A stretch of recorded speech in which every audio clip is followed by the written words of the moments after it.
कुछ जिदें पागलपन नहीं होती बल्कि भविष्य बदलने की शुरुआत होती है। ये कहानी है एक ऐसी ही जिद की। झारखंड में एक छोटा सा गांव था, बरगांव।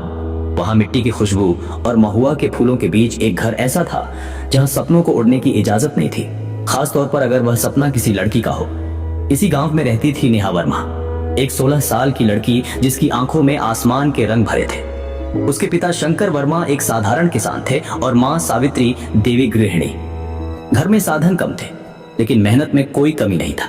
हर सुबह नेहा खेतों की ओर दौड़ लगाती थी, लेकिन उसकी नजर खेतों से ज्यादा उस नीले आसमान पर होती थी जहां से कभी कभी एक फाइटर जेट गुजरता हुआ दिखता था।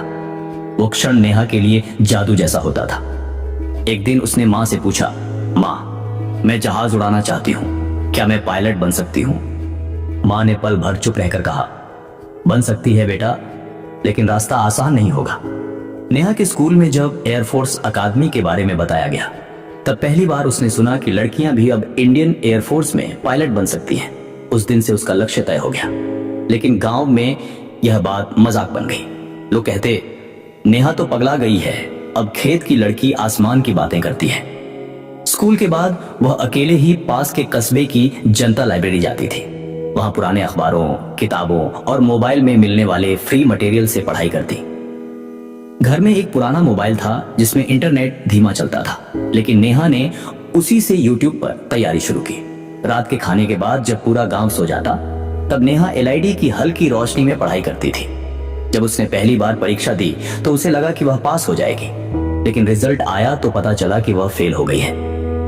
मां ने हौसला दिया लेकिन पिता ने कहा, बेटी अब बस कर, हमारी हैसियत को समझ, पढ़ा दिया, अब शादी का सोच। नेहा की आंखों में आंसू थे लेकिन आवाज में ठहराव। पापा, बस एक बार और, अगर फिर हार गई तो आपकी बात मान लूंगी। उस रात नेहा छत पर बैठी आसमान को देखती रही। ठंडी हवा में वो बुदबुदाई, मैं हार नहीं मानूंगी, कभी नहीं। इस बार उसने खुद को पूरी तरह झोंक दिया। सुबह 4 बजे दौड़, दोपहर में पढ़ाई, शाम को खेत में मदद और फिर रात को पढ़ाई। उसने पुराने प्रश्न पत्रों से अभ्यास किया, मैथ्स के लिए वीडियो देखे, करंट अफेयर्स की कटिंग रखी। लेकिन किस्मत ने फिर झटका दिया, वह फिर फेल हो गई। गांव में लोग हंसने लगे, अब मान भी जा लड़की, पढ़ लिख कर क्या हासिल कर लेगी, लड़की को जिद नहीं करनी चाहिए। पिता का विश्वास भी अब डगमगाने लगा। लेकिन मां ने चुपचाप नेहा के सिर पर हाथ रखते हुए कहा, लोगों की बातें कभी मत सुन, तू अपनी बात सुन। तीसरी बार परीक्षा की तैयारी उसने पूरी ईमानदारी से की। इस बार उसने सिर्फ किताबें नहीं पढ़ी, उसने खुद को पढ़ा। रोज खुद से कहती, नेहा, तुझे सिर्फ सिलेक्शन नहीं चाहिए, तुझे अपने जैसी और लड़कियों को रास्ता दिखाना है। पढ़ाई में इतना डूब गई कि त्योहारों पर भी उसने वक्त बर्बाद नहीं किया। अपने ही पुराने नोट्स को बार बार पढ़ा, आत्मविश्लेषण किया और खुद से वादा किया। पेपर के दिन वह नर्वस थी लेकिन हौसला मजबूत था। जब रिजल्ट आया वह चुपचाप मोबाइल देख रही थी। जैसे ही उसने अपना रोल नंबर देखा उसकी आंखों से आंसू निकलने लगे। वो पास हो गई थी। उसने मां को गले लगाया और सिर्फ इतना कहा, मां, तेरी बेटी अब उड़ने जा रही है। गांव में खुशियों से ढोल बजने लगे। वही लोग जो उसकी हंसी उड़ाते थे अब गर्व से उसके नाम की मिसाल देने लगे।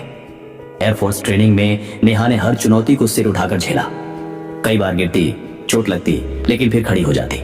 वहां उसने और लड़कियों से दोस्ती की जिनके संघर्ष भी कुछ कुछ उसकी तरह थे।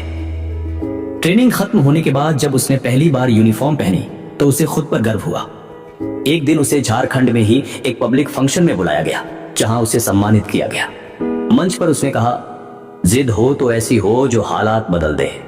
जो लोग कहते थे लड़की कुछ नहीं कर सकती, उन्हें अब कहना पड़ता है लड़की कुछ भी कर सकती है। आज नेहा इंडियन एयरफोर्स में एक ट्रेन पायलट है। वह महीने में एक बार गांव आती है, लेकिन अब वह वही चुप लड़की नहीं, वह अब गांव की लड़कियों की प्रेरणा है। उसने गांव में एक छोटा सा ज्ञान दीप लाइब्रेरी सेंटर खोला है जहां लड़कियां आकर एनडीए, यूपीएससी और दूसरी परीक्षाओं की तैयारी करती हैं। दोस्तों, अगर आपको नेहा की यह प्रेरणादायक कहानी पसंद आई हो तो इसे लाइक और शेयर जरूर करें और कमेंट में 3 लाल दिल भेज दीजिएगा। याद रखिए, हार मानना विकल्प नहीं है। जिद रखिए, मेहनत करिए और अपनी उड़ान खुद तय करिए। जिद हो तो ऐसी ही असली और प्रेरणादायक कहानियों के लिए इस चैनल को सब्सक्राइब करो, क्योंकि अगली कहानी शायद आपकी हो।